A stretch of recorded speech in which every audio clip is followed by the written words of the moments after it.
All right, currently my Ender 3, this is my basic, standard, run-of-the-mill, pretty much stock Ender 3.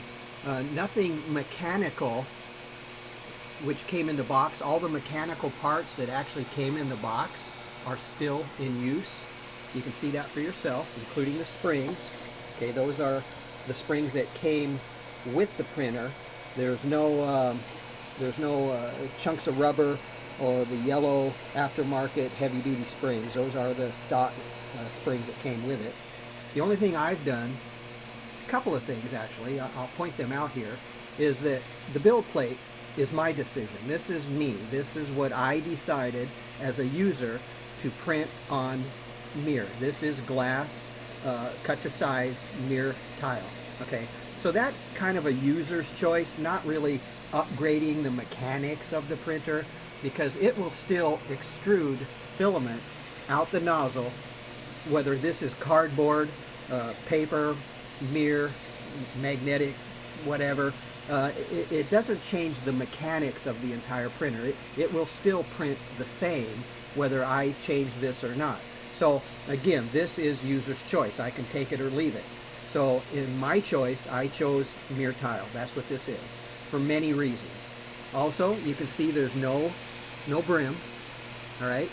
No brim, no raft, no curling, no mishaps at all. You can see the skirt plainly all the way around. This being the stock Ender 3 hot end, I did have to modify it just slightly. And the modification is an addition rather than removing and putting something else in place. As you can see, this basically is stock. The only thing that I've done that's different, let's see if I can find it here. Oh, can't find it. Is what I did, since I am printing ABS right now. This is ABS, and I've been printing ABS for the last few days. And since ABS produces toxic fumes right where the heated nozzle is right there, basically when it heats the ABS and trowels it down to the table, you need to have a means to evacuate, to pull away the fumes. So on the back window right there is a fan. That's a fan that's going full speed, and it's creating a bit of a vacuum right here because it's pulling air from this area straight out the window. All right, so there is a bit of a draft here. All right, but you can see there's no enclosure. I'm not heating the enclosure or the air around the printer. Okay, again, you can see that for yourself. So basically, that fan is pulling air from this location out, as a fan does, out the window. Another thing about this setup is I'm not heating the bed. You can see here, this is a non-heated print surface. The nozzle's at 245 for ABS. 0 is the set point. That's the set point of the bed, all right? And so basically, this is a non-heated bed. It's not being heated because, as you can see, it's not necessary.